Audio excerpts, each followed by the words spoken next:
Hey. Yeah. I feel like I'm meeting so many people like that. Yeah,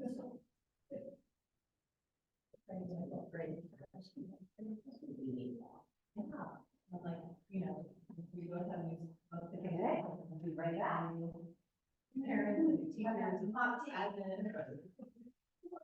So your daughters and your neighbors, and to be a cat, doing my, or no, 8:30. It's real small, they've been around, like, this is the 40 years, right, it's been like, yeah, everything's so real, yes, I still live. Yeah, they didn't even know that, so that's funny that, yeah. It used to be, no, that's it, yeah, it used to be like, that's, yeah.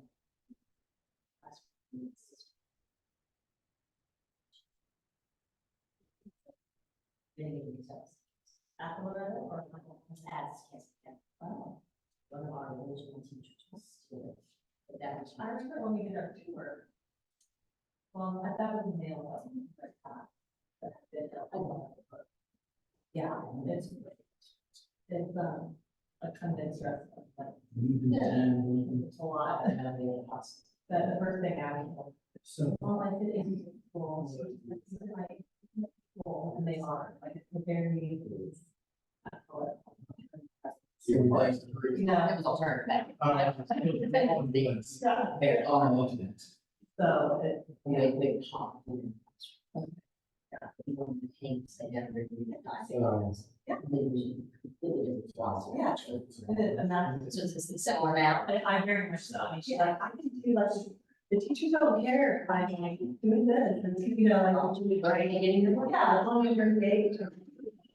That's, yeah, so you're not gonna go there, no, he's more like. I don't think he would do well, he needs to pay for it.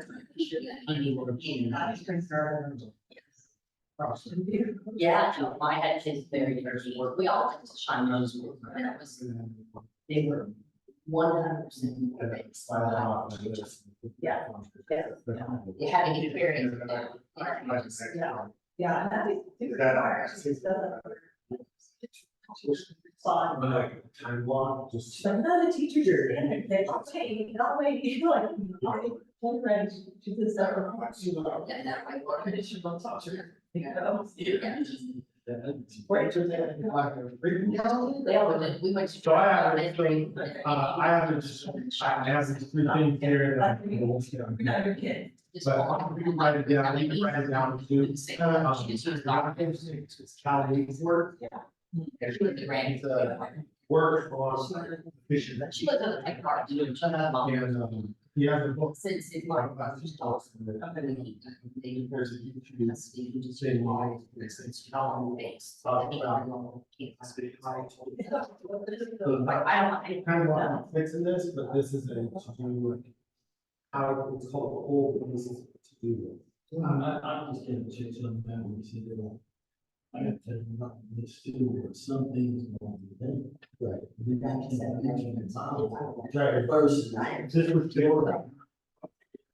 Yeah. We don't have. Why you want So,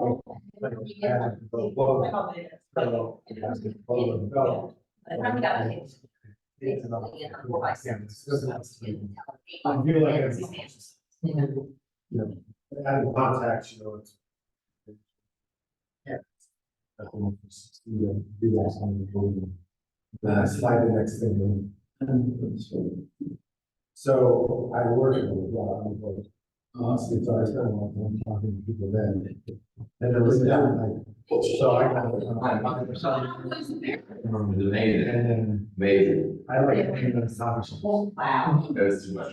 Oh my God, can't wait to hear it. Cannot wait here. Okay, let's see. I've got people waiting. Let you in, let you in, let you in. Okay. Ooh.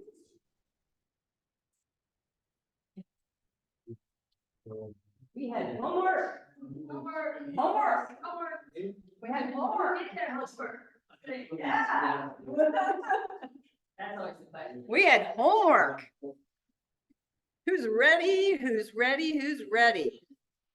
Okay, let me reduce the screen here.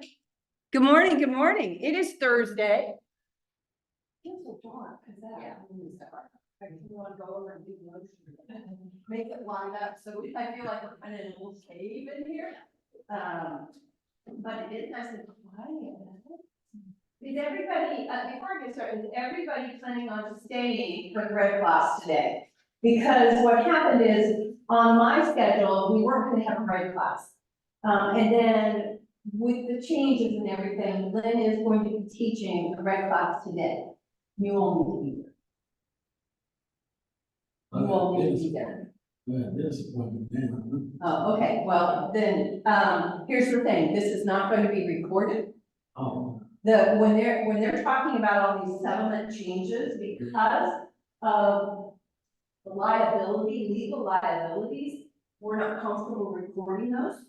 oh, Yeah, so that should tell you the seriousness of what's at stake here. I think a lot of people, or a lot of agents are going, I've been asked it. Oh, Kristen, nobody's gonna make every buyer sign a piece of paper before they show a house. You better. yeah. Because do you understand why we settled as a company and as a national association? Do you understand why we settled? Because of what they were threatening to do next. So, it's not that we wanted to appeal. The judgment wasn't fair, it makes no sense what the solution that's been crafted is not going to address what they thought was the issue. It's actually gonna hurt, not help. And us. So, however, what they were threatening to do, what plaintiff attorneys were threatening to do next was come after individual brokerages and you all, individual agents. And so we had to settle to stop the madness from spreading. It was like a disease. We had to address it right then and there, because then that meant no double jeopardy. They couldn't continue to go after. So it's not that we love the outcome. It's not that NAR loved the outcome.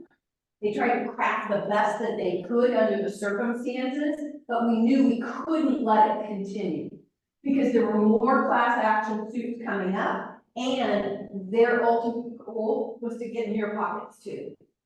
Get in the big dog's pockets, then get in the mid dogs, and then get in to those of you on the ground in the field. So if we violate the terms of the settlement, that could be a reason that they could go back to court and say, well, they violated it, they're not practicing it. So, hey, we're going back after it. That's how serious it is. Talking to Nelson Gordon yesterday, we were talking about Green Neighbors Florida, and he said he called somebody on his listing and was asking about how they want to handle compensation. What do you mean? Why are we talking about compensation, 2%? No, you haven't heard about the NAR settlement and the new forms? And the What are agent- you talking about? Oh, me? They said that he was unaware, like you got to be in. Well, no, I'm not surprised. I'm not surprised, actually, we have our own agents here. But people don't always open their email or read it just because it's Yeah. got NAR important information, and they don't open it, they don't know. They ignore it. They ignore it. They maybe don't do enough real estate to be plugged in, which is no excuse. I will tell you, any of you that are dual career, you cannot practice real estate on part-time knowledge. Meaning you have to know exactly everything there is to do in real estate, even if you're doing it part-time. And for some reason, many agents think they only need part-time knowledge. Well, there's no such thing. If you work part-time someplace, you still need to know the whole job. Do you not? So we need to know the whole job too. And there's so much at stake. And I say that in all seriousness. And if I scare you a little, I'm actually kind of glad. I want you to have that level of awareness and don't think, oh, it's not gonna, nobody's, I'll be fine. Nothing's gonna happen to me. Do not assume. Do you know that KTRR MLS will be able to ask you as an agent, when you show a property, show me your buyer's agency. Show me your agreement with the buyer. Did you know that? They can randomly choose you and say, hey, produce, show. And there's another thing I'm gonna tell you. I heard an experienced agent say it just this week with getting the amendment signed for this. Oh, I'll just take it over my sellers and then they'll backdate it. We don't backdate anything. That's why I love .loop. But if you do wet signatures, yeah, you could, but don't be caught doing it. Do not be caught doing that. Oh my God, it absolutely scares the pants off of me. And I know it happens. I'm not naive. I am not naive. I've seen it happen for years in our industry, that we are fast and loose about the legal. And that's part of what got us in trouble. We got in trouble because we didn't do what license law tells us to do. What does license law tell us to do before we start acting as an agent with a buyer or a seller? What are we to do? Have a signed agreement. And we've been like, oh, I'll do that when we get an offer. I'll do that when right before we go live on MLS.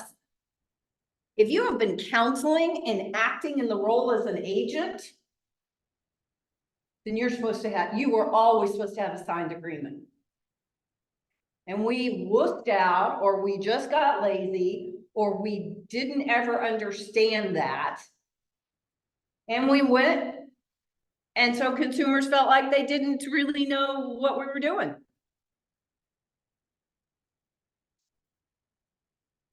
And now we have to. So I want all of you at 11 to be in that class, and anything you get from NAR or KCRER or us having to do with this, you better be reading it. Because it's on you, but we get punished too. So don't think you're gonna get in trouble and that you'll be the only one to get in trouble. Oh no, trouble loves company. And the brokerage gets in trouble too. So we're responsible for your actions. However, you're self-employed. Do you know how hard it is to herd cats? And you guys are cats. Some of you are well-behaved cats and some of you are like feral. We don't have too many feral cats in our office, but there's feral cats out there.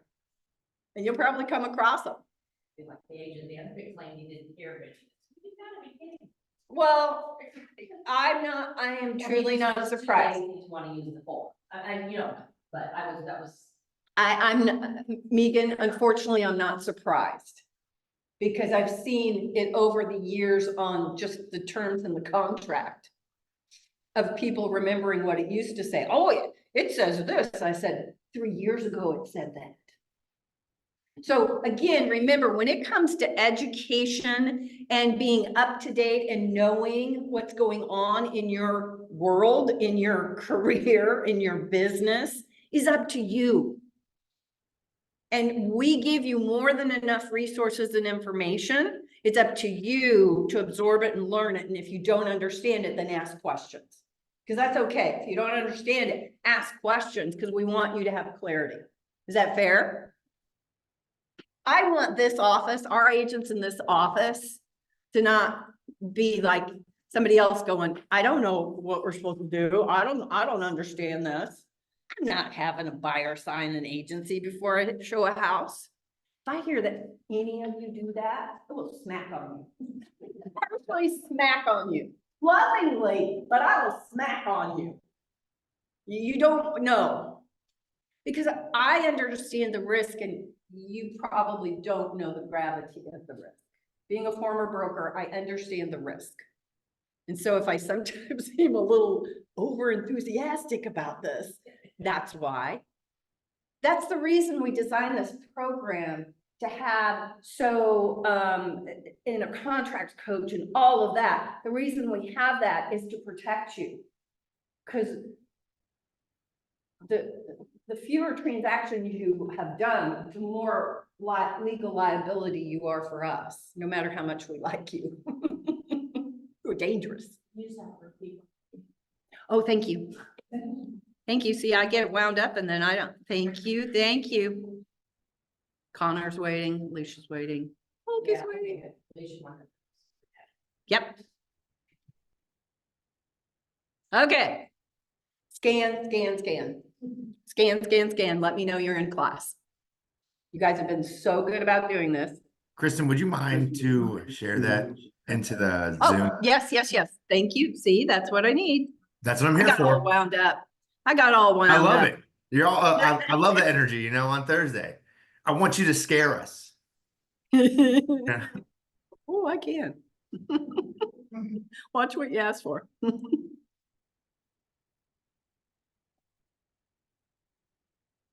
I'm passionate because I know how hard, if you're in this industry, I know how hard you work. And I want you to be protected. I don't want bad things happening to you. And that's why I so appreciate all of you wanting to enrich and grow your knowledge and skills. It's awesome. So, okay, we had some homework. We had homework. Remember what we talked about? You needed to go and refine your unique value or selling proposition, whichever, I don't know why they use both terms. I think it's kind of confusing, but it's the same thing. And then you were to do your style analysis. In that style analysis, and Jake, I'll make sure you have access to all of the printed material because there's student manuals. And then from those two exercises, you were to write at least a draft of your brand identity statement. But before we do that, I want to hear from some of you about your style analysis.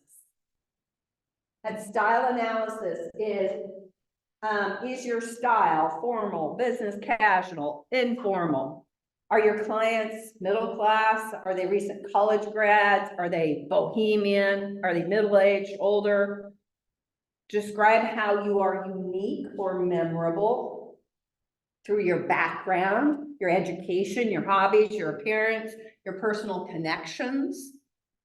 And then it gave you some keywords that they say are words that sell, that consumers respond to. So somebody share with me their style analysis. What did you circle? I'll call on you. Trinity. Oh, Laura, go. See, that's what happens. I'll still get you in the background. But all the circles. Just give me, yeah. Business casual and formal, fine, middle class, working class, combination. Families. Retirees, college grad, Okay. younger, middle aged. I'm at the point though. Everybody, okay, that's okay. You know, in the beginning, you may not target your marketing all that much. You may not have a target audience yet. And that's okay. What makes you unique? Teaching. And, I feel like I'm pretty casual and connect with, connected with the community. Parent mom. Love it, Adoptive mom. love it. Okay, good deal. Who else? Mine was business casual, informal, and conservative. Mine's I have a combination. Okay, I don't know exactly where I'm. and that's fine. That is fine. What makes you unique, Jody? Well, I don't know how many people like doing this, but yeah, I ride horses. Me Play- too. Play in the country, tinker with cars. Okay. That kind of stuff. Okay, okay. Love that, love that. So Jody was saying that he likes to tinker with cars, ride horses, be in the country. Those are the things that make him unique. Love it. Serenity. I was trying not to, Okay, so it's funny because when I was doing this versus what I wrote looked a little bit different. that's okay. This is the style analysis more just to get Yeah, your brain flowing, for sure. ideas. Okay, so I put business casual, I put conservative, I put combination, but I'm like, man, I really focus towards like people my age, just because I'm so around, so like Yeah. growing families, college grads. I put younger people, and then what makes me unique, oh man, that was a struggle, I'm so weird. What did you come up with? Well, okay, I put, like, I mean, I have a background in science, a bachelor's in science. Love that. And so I just enjoy like connecting with people Hmm. and just like figuring out more about them. I used to enjoy horses. I don't do hobbies now because I'm on like a debt-free journey, so Okay. no hobbies at all. So like financial freedom, even though a lot of people don't think that's unique, I think that's unique. No, I think that's unique. So- And that could be the type of client that you attract, or someone who would aspire to be on that path. Yeah. So I love that. No, that is a uniqueness. I agree. Anybody else? Anybody else? How about Zoomers? You know, I'll share. Thank you, Ryan. Of course. I said that my style is I've been defined as I wear fun, funky, formal because I like a lot of fun, funky like polos, but they're not like regular golf polos. I look like I either can belong in like a D&D group or I'm going to the golf course, you know? And for my clients, I said working class, combination of like working class and veterans, and then also recent college grads. Of course, chic and flamboyant. I've been called flamboyant many times. And then younger, middle-aged. And then for, I guess, unique, like my uniqueness, I love board games.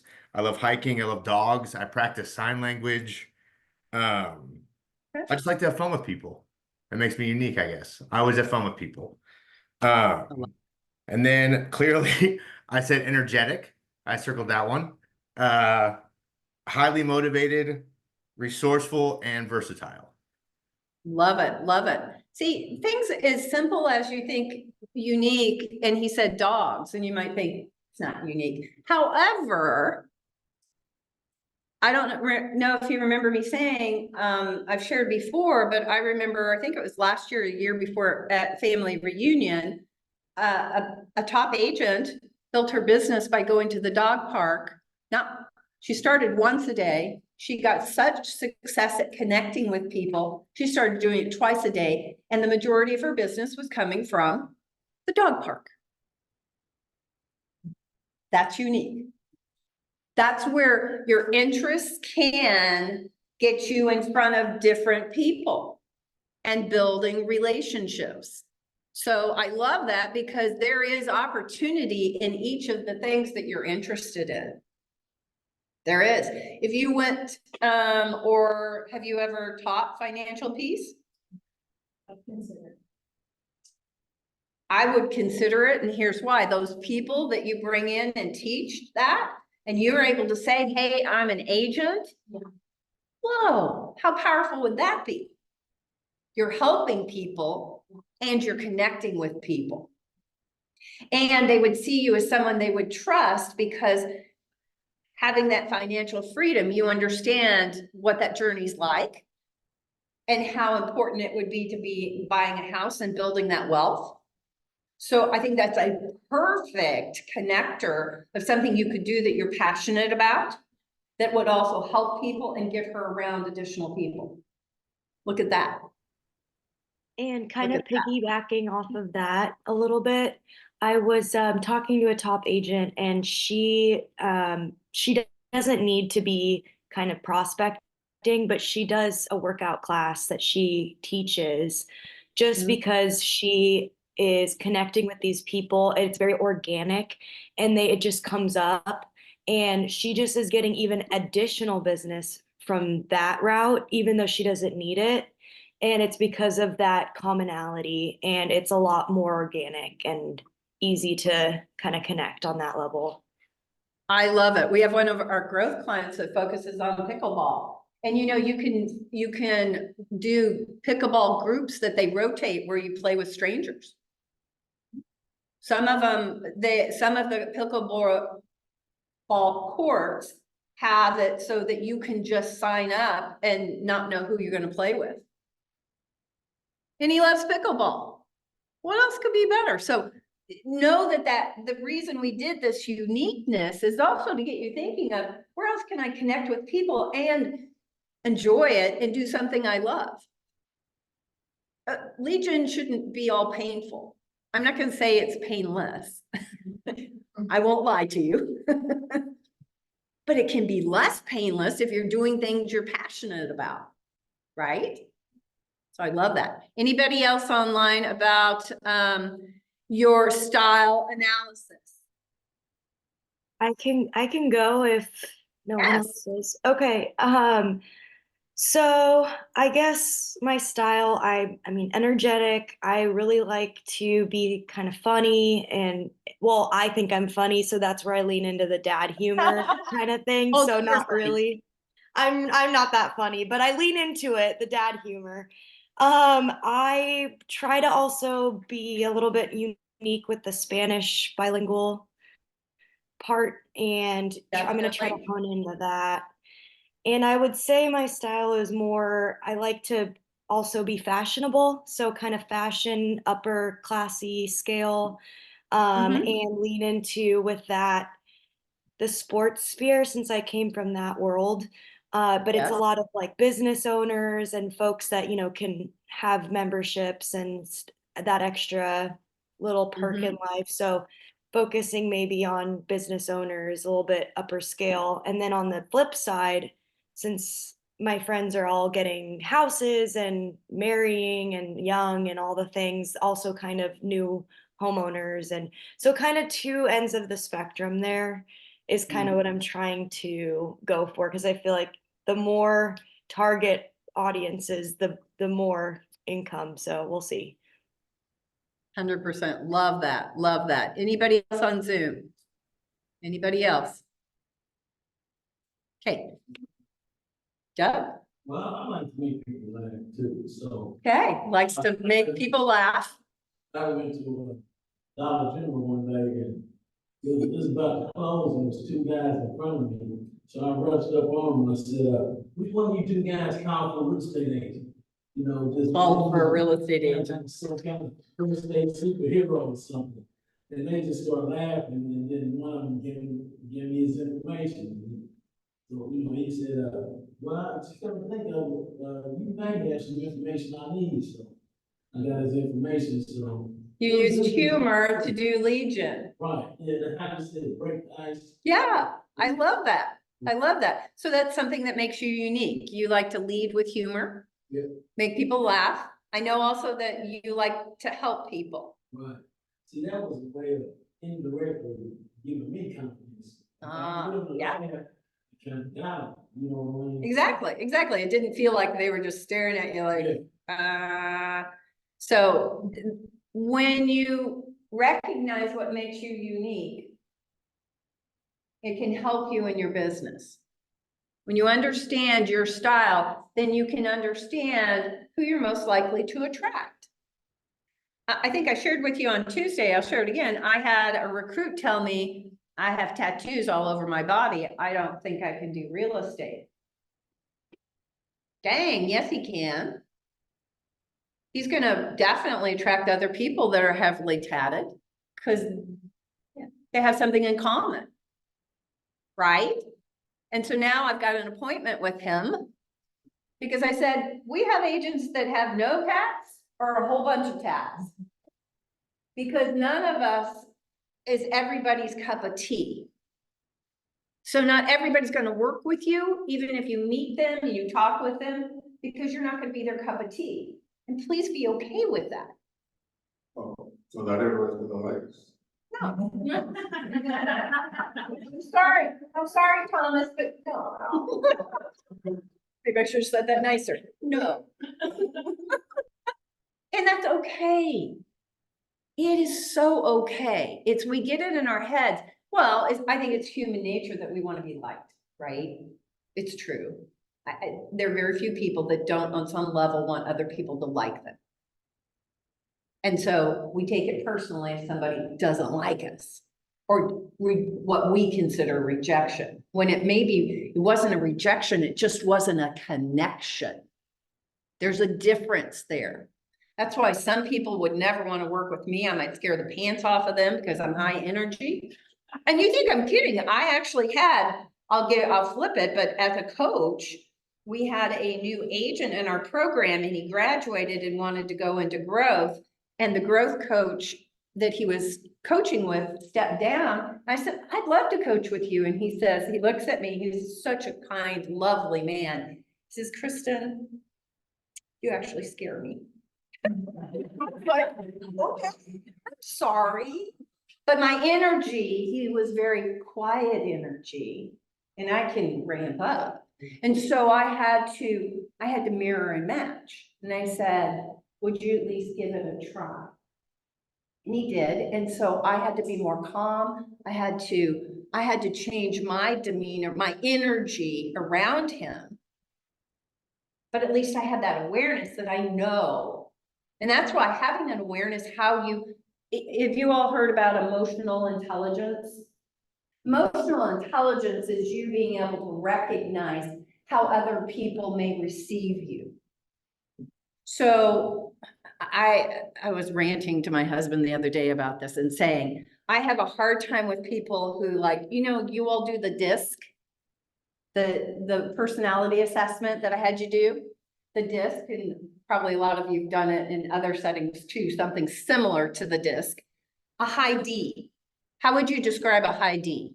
Does anybody know? We're actually going to talk about the DISC in one of the sessions in here so you can have a better. High D is that A-type personality, driver. Somebody's just going for it, right? Determination. And sometimes they can be like really overwhelming, right? And I have a hard time when somebody tries to make an excuse by saying, oh, well, I'm a high D. Well, if you have emotional intelligence, it means you understand you're a high D and you adjust when necessary. Not that you continue to be a high D and in front of everybody, or a jerk in front of everybody, right? Right? I don't like those excuses. Because as agents, we've got to work with all kinds of people. And sometimes you're going to, if it's a married couple, here's where it gets tricky. You might connect with one of them. Maybe the husband, maybe the wife. You're just like in sync and you're like best buds. Then the husband, you're like, he's not warming up to me. So we do have to have that awareness as real estate agents that those different personalities are going to come our way. And if we do work with them, we've got to know how to identify and how to communicate best with them. And I think that's important. And that's why we're doing this exercise. So having done those two things, was anybody able to come up with their brand identity statement? And I'm going to give you a couple of them for those of you who weren't here at Tuesday. It's the final combination of all this information to figure out what factors emphasize your brand. Say, for example, here's an example: unique value or selling proposition. You, the customer, benefit from my technical expertise as an architect. It's that sample, the woman who was has a degree in architecture that they were basing this off, that they've been using in this chapter. And you receive an informed perspective on evaluating homes for architectural soundness, valuable advice dating older structures and identifying architectural styles, and tips on sound rehab opportunities for investors. That's how she took that degree in architecture and applied it to real estate. And then here's an analysis of this agent's style. She says, my style is informal and sporty. My target audience is a mixture of laid-back college grads and working class and middle-class families. I'm unique because I'm in a jazz band and have a degree in architecture. And some good words that describe me as accurate, energetic, highly motivated, and resourceful. So here's her brand identity. If you go to page 24, here's the sample of her brand identity statement. Because if you got stuck, or if it just didn't come flowing, sometimes the examples help you. I know I'm better served when I have examples to get me started. So her unique selling proposition was her expertise in architecture is what she focused on. Why did she choose that? This unique characteristic will appeal to the broadest audience and will build their confidence in my skills. Remember how I said, when you are new, take what you're already good at. Because most likely it's applicable in some way to real estate and lead with that. If you've been a project manager in your former life, then do that. Speak about how that will help all clients so that there's not anything missed or anything dropped during the transaction, because I know how to juggle a lot of plates at one time, right?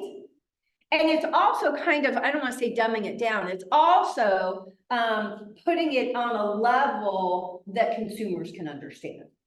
And then it says, what aspects of your style will you use in your brand? And she says, I'm going to emphasize informality and accessibility, which will appeal to my target demographics. What is your brand personality? Professional, but friendly, unpretentious, fun, and youthful. What is your brand's personality? That's one of the things I loved about getting into real estate. Truly, I'm not fibbing. I loved the idea of being able to build a business that looked and felt the way I wanted it to. My former life was working for corporate entities, and it had to look and feel the way they wanted us to, and it didn't always jive with me. Matter of fact, at times it made me uncomfortable. I was asked to do things I didn't feel good about. It's like, I don't want to do that. Well, that's what we're gonna do. And I'd be like, huh, okay, right? So most of you have worked for other people, but have you been able to express yourself within that job? I'm gonna guess that most of you have not been able to do that. Am I right? Yeah, that's correct. We have to corral. You can't have those things, those ideas and express them in most positions and most jobs unless it fits that position and job. Real estate, you get to be authentic, and your business should be authentic to you. How many jobs have you had where you've been able to do that? So embrace this exercise, because those are the people you're going to be attracting, that are drawn to that see that you're like them. Most of us want to work or associate with people that we think we have something in common with, that we connect with, right? That's what we're drawn to. So your business should have that personality. That's why in the beginning, I know you're just learning all the basics, and then just how to do a transaction and how to work with the buyer and how to work with the seller. I know the branding part is hard for you to think about, but I want to plant these seeds, even if you don't get it fine-tuned right away. I want you to plant the seeds, because truly by the start of your second year, you need to know what your brand is, have a better feel for it. And some people accomplish that in their first year, and that's great. And some people don't. That's okay. I get it, because you don't even feel like a business owner a lot of times in the beginning. You're struggling just to get through and understand everything, right? So I get that, but that's why this is so important, is because this is relationship business. That's what we do for a living, is connect and build relationships. Houses is this much of what we do. people is this much of what we do. Does that make sense? So I want you, and that's where she says her slogan is the real estate agent who knows homes. Because of her architecture background. Beautiful. So I want to know, did anybody finish this exercise on 25 and want to share some or all of what they came up with their brand identity statement? I can share it, mine's kind of a work in progress. Yeah, and that's fine. And that's why I said a draft. Yeah, I want you to get I want you to actually spend time thinking about this because it is important. This isn't hooey. So like when you go into different places and you see, like their mission statement on the wall. Or their slogan, yeah. I missed Tuesday because I was pretty much got back last It's okay. night, so I didn't get it. That's okay. You'll be able to go back and do that. But Laura, share yours. So I have, you will benefit from my 18 years as an elementary school teacher. I'm used to high stress situations and collaborating with groups of people to achieve success for students, which will translate to my real estate work ethic. Love I work it. hard for you, will dedicate time and resources to help you find the right house for you. I love it. No. Okay. You know, and what clients want is less stress. They're worried about this transaction. Most are not laid back. They may start out laid back and then I promise that you will see some emotion popping up. No, that's perfect. Then I would work on getting it a little bit shorter and a little bit, use some of the action words, the words that sell. Yeah, okay. Maybe incorporate some of those into there, since we already know those are words that consumers are. The action word. 22. Who else wants to share? I'm trying not to look at you, Serenity, but. And then I see that you have writing on your page, and I see that Jody is writing on his page, so. All right, I'll share both.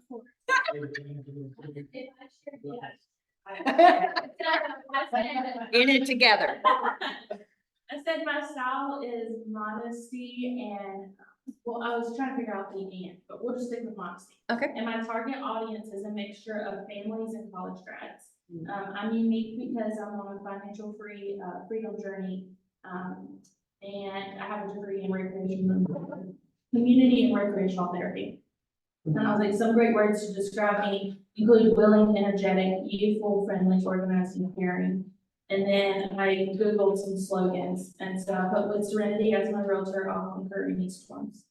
Oh, I'll conquer any storms with Serenity as my agent. I love that. I would say that I would switch the modesty and say, my clients are always number one with me. So the focus for you in your business is going to be all about what your clients want. That means you're taking the back seat. Your ego is not leading. But that's what, to me, that's how modesty translates. I love it. See, it's a work in progress and you will be fine tuning this and working on this.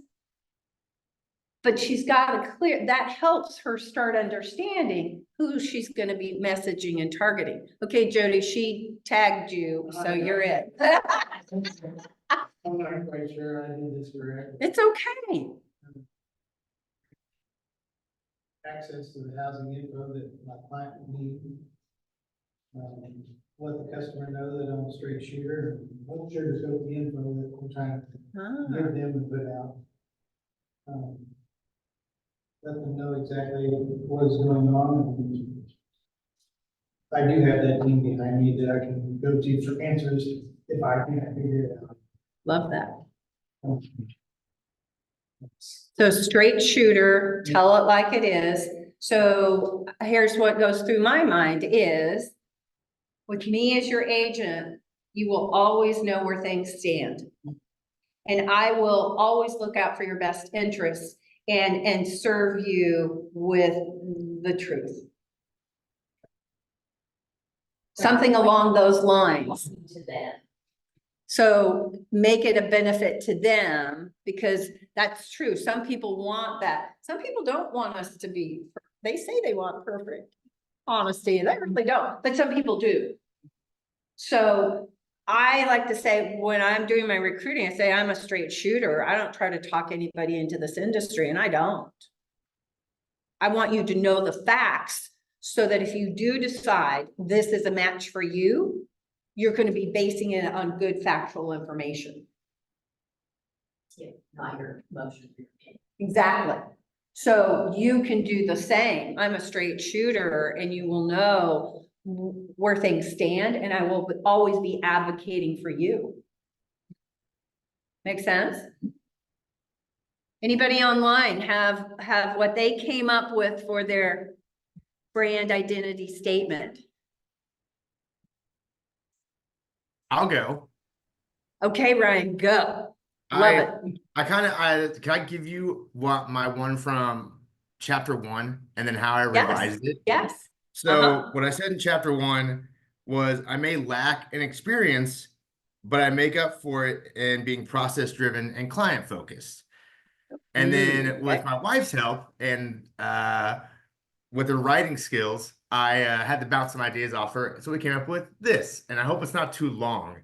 But as a newcomer to the KCMO real estate scene, Ryan Neal brings fresh energy and a modern perspective to the home buying and selling process.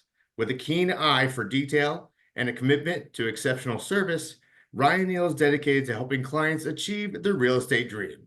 Let's find your perfect match in the vibrant city of Kansas City. I love it. Awesome. Wifey, well, I have the gift of gab. She has the gift of writing. she made you sound good. She does. I'll keep her. Yeah, she's a keeper. Right? Yeah. So now, and I like that you tackled the newness. You don't have to, but I love that you tackled the newness, because a lot of times it's gonna come out. So why not lead and be upfront if you're comfortable with that? So that was great. Anybody else on Zoom? Any other? Because I want to dive into our material for today. Thank you all for participating in the homework, putting the thought in, putting the effort in.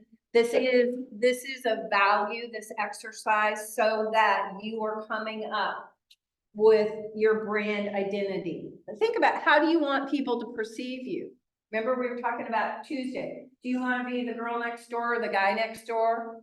Do you want to be a warrior? That's me. I'll fight for you, right? Or do you want to be the helper? I don't know, but you think about how you want this business to look and feel. That's so cool. Do you think that's cool, or is it just me that thinks that's cool? You get to create a business that looks and feels like you.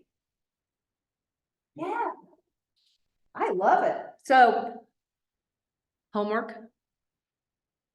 We did that. Okay, marketing your brand. Let's get into this. This will be page 27 in your materials. Marketing your brand helps you establish your reputation in the community. It tends to attract sellers more than buyers. The other kind of marketing you will do, marketing your listings, is about your inventory more than your company, and it tends to attract buyers. So if you look at the bees with the flowers, marketing your brand get you targets sellers and can. Marketing your listings get you buyers. For marketing other people's listings, you know you can do that with permission. And so you can decide what kind of customers you want to focus on. Pick the best marketing vehicle for these. Sellers are looking for an agent, but buyers are looking for a house. And then they usually need an agent to do that. So you gotta be thinking about how this works. Marketing your brand, and the truth here is effective marketing has a clear and focused objective. That's why we talked about your brand and what your business is gonna look and feel like. Because if you just shoot out messages, different marketing messages, they're not gonna know what you're about. You're gonna look like a hot mess, really. They're gonna be like, I don't know, they're schizophrenic. I don't know. What's going on? So you really have to know what direction you're gonna go. So there are 6 methods for marketing your brand. Community involvement, media, mail out, signs, automated marketing, the internet, i.e. social media. So let's talk about the 3 marketing principles, because we're going to get more into those topics. Research your new marketing method in your area. Talk to your team leader or mentor, or lead with revenue. So if you go to page 29 in your materials, researching your marketing method. Who's already using? If you're thinking about doing something in marketing, in real estate, check out what other people are doing. If you're going to want to do social media, check out what other agents are doing.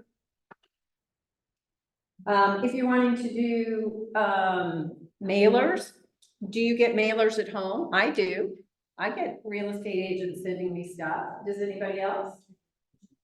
Yeah, make a little collection of them. See what they're doing, see what you like and what you don't like. There's very little in real estate that's truly original. I was gonna be honest, we borrow a little here, we borrow a little there. You borrow a little bit there. I like what Jake does a little bit. I like what Serenity does a little bit. I like what Laura does a little bit. I'm gonna take a little bit of those pieces, then I'm gonna mush it up and make my own. That's really what we do most of the time in real estate. There's very little that is original. The only thing that changes or has changed over time are the vehicles in which we can do our marketing. Text messaging instead of fax machines, right? Electronic documents, social media, huge. You all take it for granted, but I didn't have social media when I began. I know it makes me sound like a dinosaur. I kind of am, but I'm not. I don't act like one, hopefully. But those things, so how the vehicles in which we have to communicate and market have changed, but really the ideas of the actual marketing haven't. I see things get recycled. I do. I see things get recycled. So what works, what doesn't work? And then how can you set yourself apart? Here's what I found. Oh, well, have any of you who've been doing real estate and have worked with other agents, co-op agents or what have you sometimes been a little shocked and maybe appalled? I know. When I got in the business, I was like, oh, they're an agent. Oh my God. That's like the most unprofessional person. Now, I came from the corporate world and we have the facade of professionalism. I say the facade because there's not always 100%, but at least we had the facade. In real estate, there's sometimes no facade of being a professional. And you'll be like, wow, either they have little knowledge, skill, or they are just fast and loose. For something for me, it's like the way they dress. Was something that took me like so I was like, there's no way I'm working with that person because they got all the skin showing. Like that was just a lot for me. Yeah, you're gonna see all. Some people are attracted, like they're okay with that. Yep, you're gonna see people that come to work in a suit, not so much a suit, but a jacket. Blake Nelson always looks nice.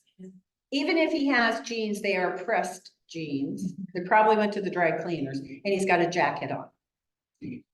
That's his casual. He always looks immaculate. You have the opposite. The first co-op agent I worked with, we show up at the house and it was being remodeled. So preface with that. She is in short shorts and a tank top. Yeah. Because she's on the job site and it's all remodeled. I was just still kind of surprised. Even though it was a hot summer day. I had a little sundress because it was a hot summer day. Yeah. I was like, I would not, the first time I'm meeting somebody, show up in a tank top and shorts. Yeah. But So you're gonna see, I was just shocked at the lack of professionalism and how people acted and didn't communicate well and didn't all of this. Because at first, has anybody had the fear of, oh, there's so many agents out there, everybody knows an agent? Has that been roaming in your head? Okay, well, let it loose, let it loose. There were more agents licensed when I was new than now. There were over 14,000 agents licensed at the time I was new. Isn't that interesting? a lot, how many are there now? There's, I don't know the latest, I'd say there's probably 11 to 12. During the pandemic, it went up because everything looked really good, right? And a lot of people were having to figure out, I need to do something else because I can't do my regular job. You know, people were losing jobs or couldn't do their job at that time. So we had quite an influx. I will tell you, yeah, ton of people wanted to get the real estate license then. So don't worry about that. What my takeaway was this, when I was shocked and appalled about the behavior of some of the agents, I was like, oh my gosh. So for me to differentiate myself isn't going to take a whole lot. For me to be up here versus them down here. I'm just trying to see you get shocked and appalled. No, my first co-op agent was a crazy woman. Every time she called, she screamed at me and everybody else. I had to get my broker involved. I'm like, what's wrong with her? My broker talked to her broker. And then he says to me, well, I talked to her broker. She said she's on meds. And I said, not enough. What's wrong with her? Not enough. I was like, I've never in my work history worked with somebody who just screamed the whole time and was not professional. I'd had people get upset and stuff, but that was their total behavior. I was like, what? That was my first transaction. She's also on this list that I hope I never have to. Matter of fact, she had signed up for a co-op event. We used to do breakfast to thank co-op agents. And she was on the invite list. And I said to the TL at the time, you hire her, I leave. And she was like, okay, no. I was like, she's right. So that's, look at that. Talk to your team leader or experienced agent. What's worked for them in marketing? What have they done that has been successful? And you might get some ideas. It doesn't mean you're going to do the exact thing. And here's what I love. In our environment, in this office and in this company, we're about sharing. And my other company, my other brokerage, there were very lovely things and lovely people. However, there were many people, if you ask them, what do you do and how you do it, they'd be like,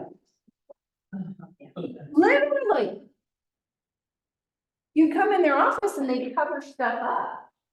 You'd be like, and I started sharing what I did when I started teaching in my second year. I went to my broker and said, there's no training for new people. Can I kind of do something? He said, sure, I don't have time.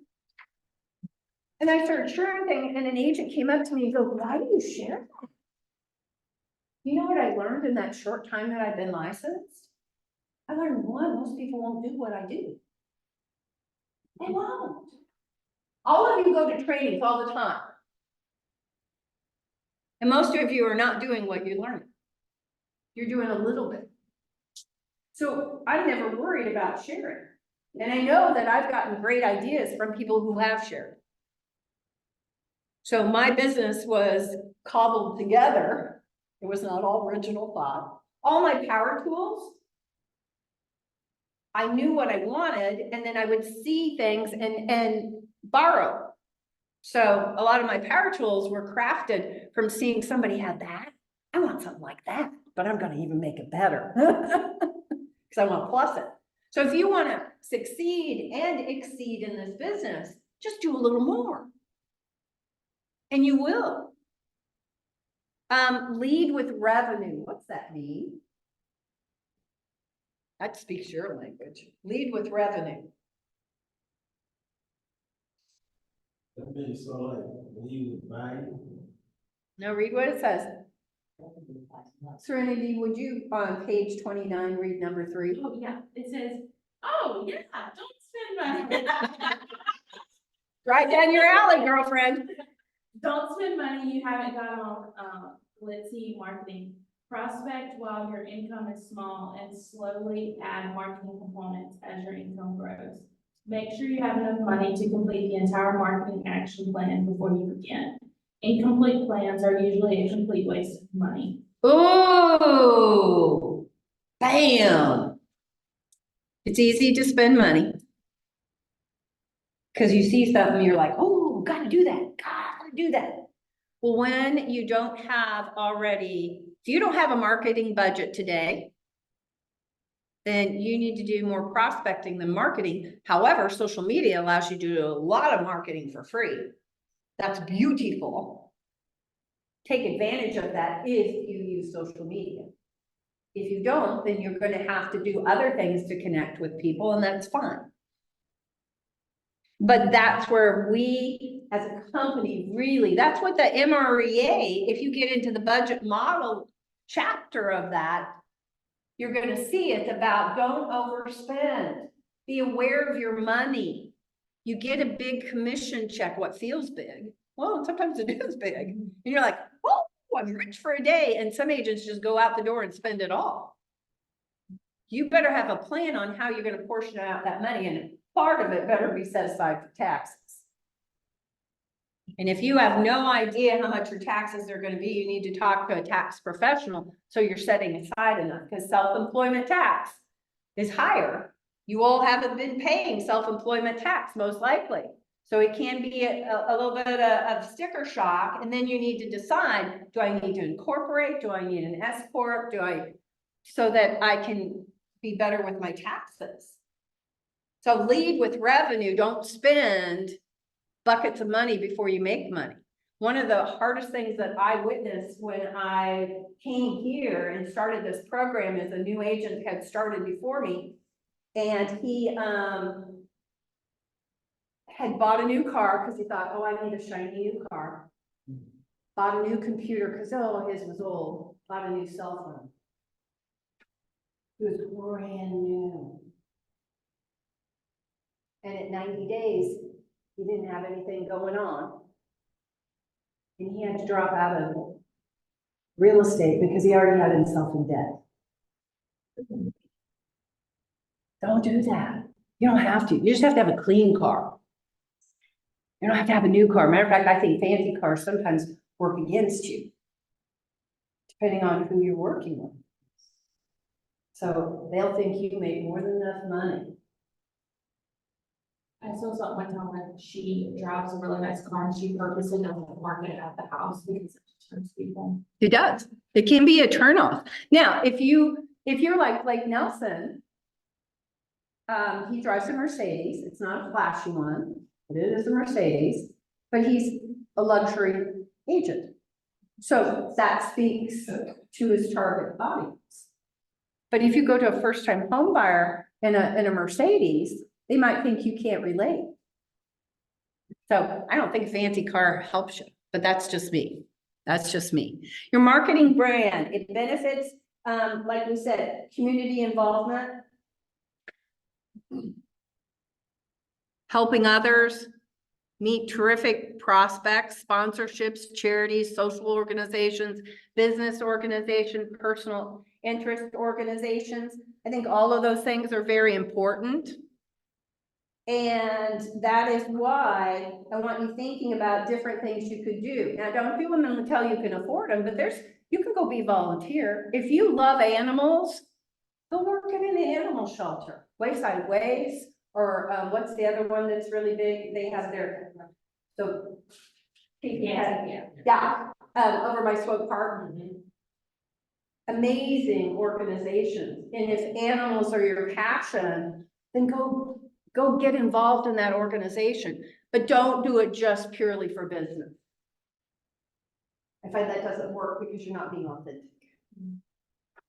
You smell money. They smell commission breath. Also, don't join a chamber if you're just gonna go to the coffees and never say to the people that you meet, hey, I'd like to learn more about your business. Let's go have coffee together. Or I'd love to come to your store and see, or your whatever, and see what it is you do. Gotta be. Because if you just go and collect business cards, that's not gonna work. So that's, to me, a waste of money. But if you love networking, and some of you, you're people persons, then go do that. Does that make sense? I want you to do things that you care about, because if you care about it and you get excited about it, then you'll want to go do it on a regular basis. If you force yourself to do it, do you think you're gonna really, no. You're gonna find reasons not to go, I think. Does that make sense? Do you have any nonprofits that you're passionate about? Anybody?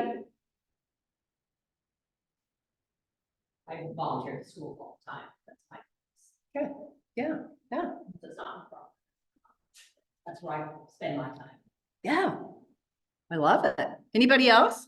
Any nonprofits or organizations that you're passionate about? If you have one or a thought of one, but you've put it off, now's the perfect time to get involved. David, moving to Kansas City, find some organizations that either you or your family can participate in, be it school or what have you, or something that you're passionate about, to get you into the community. Kids are a great vehicle. They are, use them. They can be a great vehicle. Do that. This gives you the luxury to go do something that you've wanted to do and maybe you thought you didn't have time to do. Go do it, because that actually is prospecting. We're just not gonna breathe heavy on them, right? We're not gonna like breathe commission breath on them. We're gonna go to build true, authentic relationships.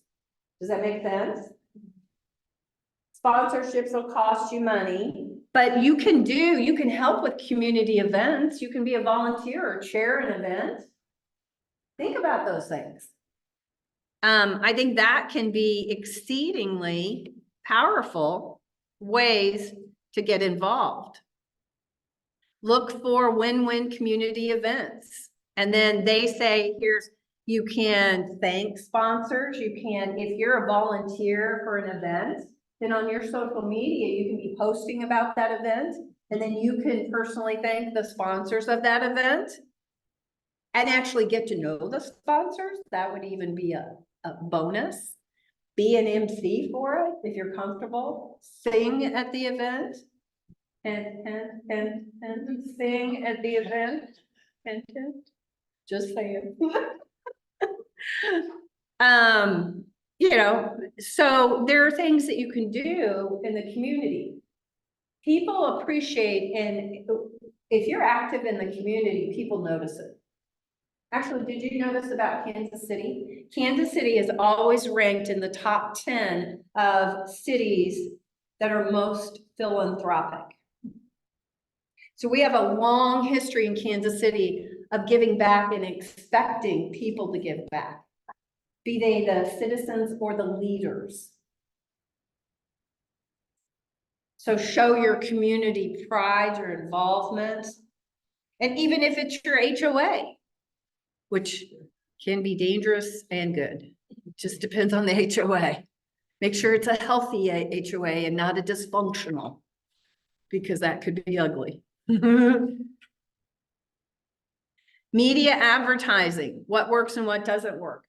You guys are really lucky on advertising. You don't have to put something, buy an ad on TV or radio or in print. You can do social media advertising very affordably, very affordably.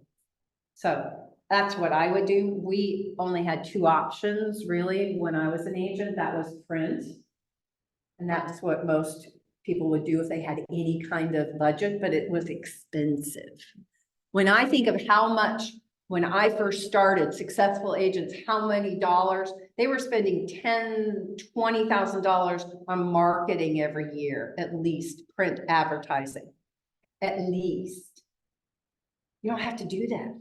Very few actually do that anymore.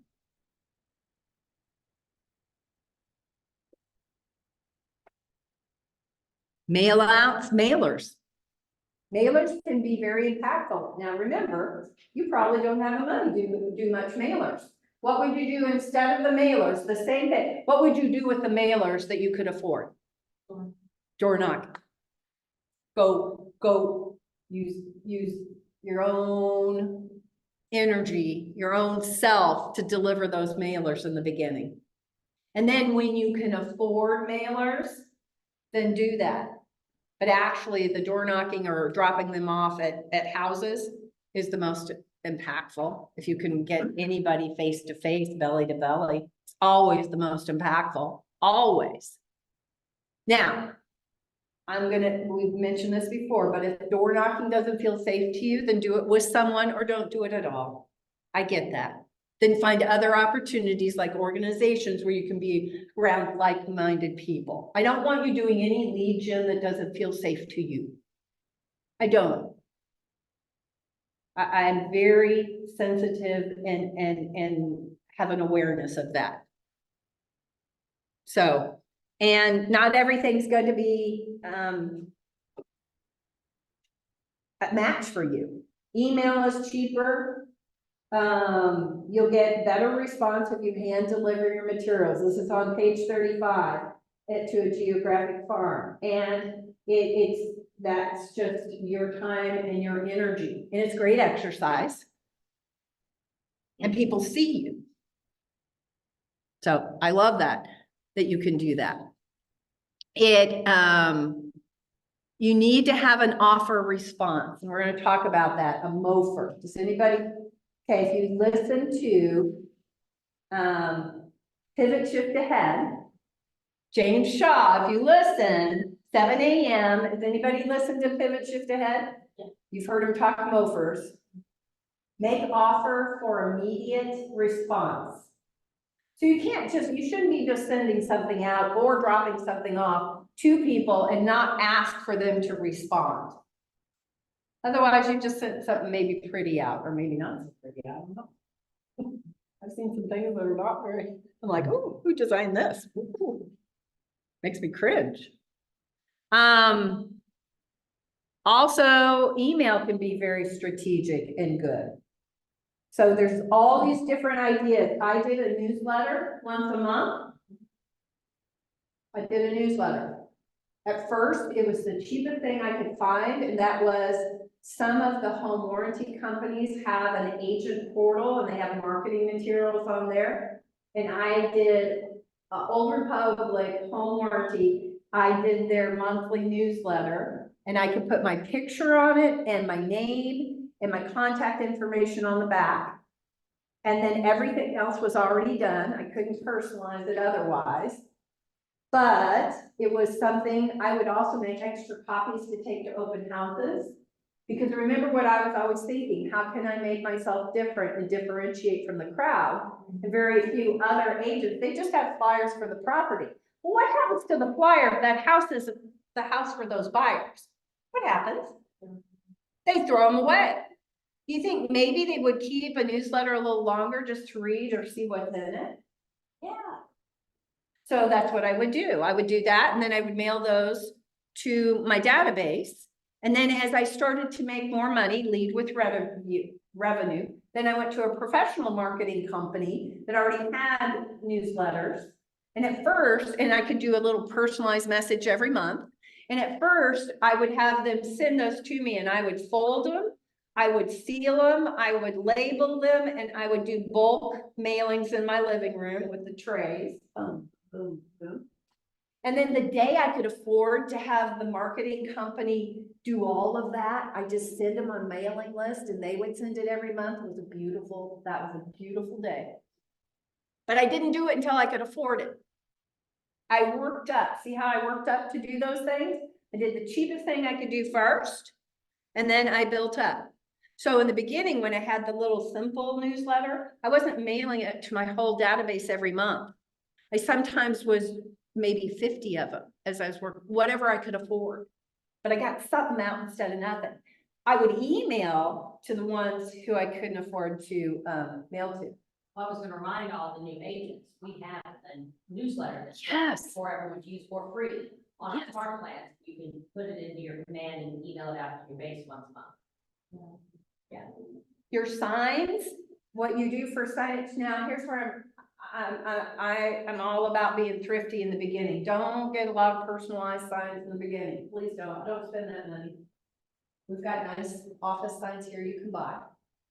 Don't spend a lot of money on personalized pointers because you're gonna lose them, they're gonna get stolen, they're gonna get run over, you're gonna go through a lot of them in your lifetime.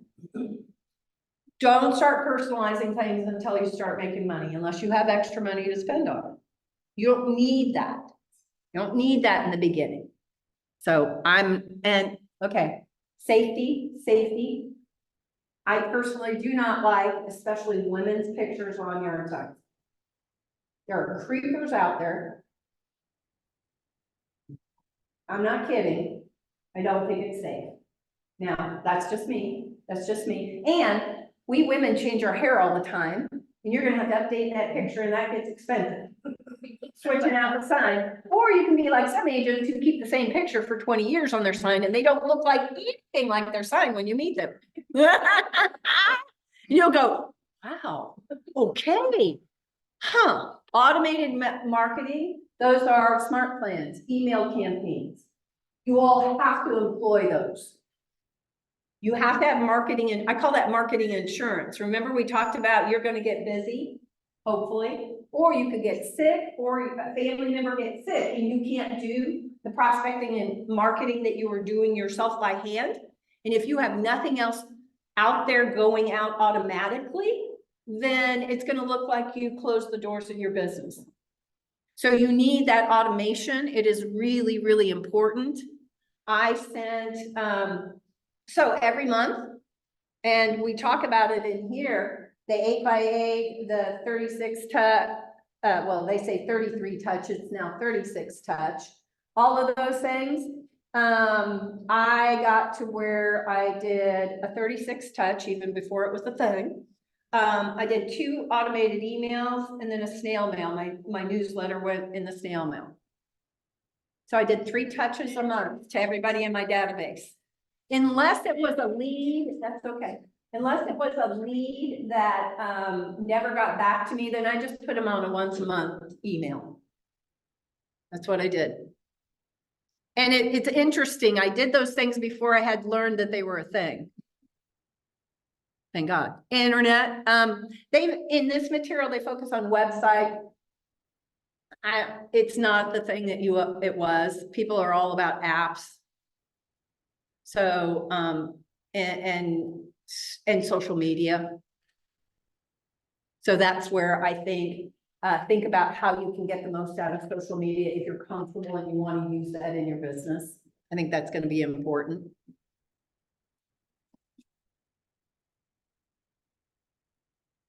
Yeah.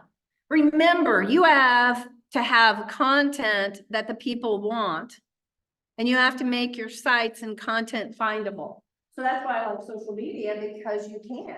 You can either have it to the people that are in your friends or have liked your account or what have you, or you can do advertising and try to garner more. I mean, if you understand the science of hashtags and all of that, that is another way to be able to grow.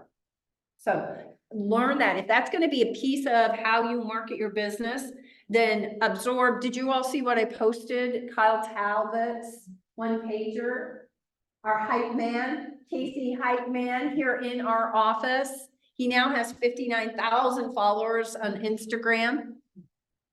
Go to moving _KC and look at his Instagram page. That was a big deal that he was at Mega Camp this week. He talked in front of like 8,000 to 10,000 KW agents on stage with 3 other panelists. That's a big deal, big dog deal. Also, we had Katie Forrest, one of our agents at a Mega Camp for the ALC conference, and also Steve Jennings at the Rainbow Conference. So we had 3 of our agents up on the big stages, which is super cool. Super cool. Love that. Okay, marketing your listings. They actually talk in here about marketing your listings. And I think it's important, you might go, oh, but Kristen, I don't have any listings yet. I want you to understand the value you can get from this. And you can apply some of this to the thinking that you do about open houses. I'm a big advocate, and I'm gonna teach the open house course in here, and I love open houses, so I'm so excited. I wouldn't let any of the other coaches teach it because I love it so much. So, you can apply some of this to your open houses, because truly, I want you to get as many neighbors in the door. Forget listening to agents who say nosy neighbors, they're a waste of time. No, they're not. You never know if they're thinking about selling their house, because they're not gonna come in the door and say, Serenity, I'm thinking I'm selling my house. What you got for me? They're not. They're gonna be checking out their neighbor's house to see how it compares with theirs, right? Could I get this? Oh yeah, I can get, my house is better than this. And then they're thinking, is that the type of agent? Is she the type of agent I'd wanna work with? This past week when I held an open house, I had the neighbors stand outside and guard every person and talk to every person that came in. And then reported back to me. Oh my God. Two older ladies, they were absolutely precious. I wrote them handwritten letters. But they're like, yeah, we really want this neighbor. If we can handpick them. That's fine. That was precious. They were your greeters. They were. They did a great job. I had never experienced that. I've never experienced that before. Friendship, I like how they're just out there talking before they like have you come on in. I love it. So, they talk about the best ways of selling a house in here and marketing the house. This is important for you to start learning and knowing. But again, like I said, you can use some of this in, how you market open houses. Have information on what you do in selling a house. Do what I did. Have your computer have a slideshow on how to buy a house. Have visuals that people can stop and look at. Very few of them watched the whole thing, but they would stop and look. Again, I was trying to differentiate myself from the crowd. Nobody else was doing what I was doing that I knew of. So you can do those little things that cost you no money. Marketing to other agents, networking with other agents. That's why don't come here on Tuesdays and not talk to anybody and introduce yourself. Opportunity is in this office. You never know when somebody's gonna have a buyer for your listing or have a listing for your buyer. You never know when they may be so busy that because they know who you are and they see that you're hard work and they say, Jody, I've got this buyer, I don't have the bandwidth to work with, could I refer them to you? I got business that the first time it happened is new. I was like, you know, this was a thing. But because I showed up and they saw me working hard as a new agent, and then I get listings that way too. What? Other agents give me business? Now, it wasn't $1 million listings or $1 million buyers, right? But I was new, I was hungry. I said, yes, I'll take your first time buyer all day long. So you've got to understand that educating and networking with other agents is critical. Marketing to sell. I'm going to keep going. Read the parts about the marketing, but I want to get in that systematic marketing, and I want to wrap up with the 3 different types of touch campaigns so that you understand. 8x8 is to get action and energy and momentum. So an 8x8 is what I would put like a lead from an open house. And I would, it's actually 8 touches in 8 weeks. I would accelerate that because in this day and age, from when this was written, this day and age, communications have to be faster. Yeah. You can't go the slow road, you gotta go faster. I'd probably do those 8 touches in 2 weeks and not 8 weeks, right? And then 33 touch, make that 36. So it's a clear 3 touches a month for everybody in your database. Because here's the thing, does that feel like a lot? Some of you are probably thinking, oh, dang, that's obnoxious. It's not. It's not. How many of you in your personal email get an email maybe twice a day from a business? Why do you think they do that? Not to be obnoxious, because they're trying to catch you when you might be thinking. And if they're not in front of you continuously, then you'll forget them. And you'll go another direction. You're the same as them. So that 36 touch, if you do it in different ways, now if you only text message them those 36 times, if you only email them the 36 times, yeah. But if you do it through an email or a snail mail or a call or a text or an instant message, that variety is what makes the difference. Make sense? And then the 12 direct, remember I said the 12 direct for me were for strangers who I did meet. But the relationship didn't go any further than that. And so I put them on the 12 direct. And the reason I did that is because I would get a 2 to 3% return just on those people every year. And it felt like icing. I didn't do anything. I didn't call them. I just put them on an email. They just got an email from me once a month. And that was enough for those people with no other reason. Consistent. No, I think. The win in our game is about being the last agent standing. And that has to do with the consistency and the persistence. If you want to be the last agent standing with your database and your leads, you will win. Oh, yeah. I did that. Okay. Okay, well, we'll get all of it. Did you get good stuff today? Yeah. Okay. Online, did you get good stuff? Because we got to wrap it up because we've got Lynn's class. Lynn's class is not going to be online. So I'm sorry you guys are going to miss this. But thank you so much for joining us, and I will stop the share. And I'll see you next week. We're going to talk about databases. Later, gators.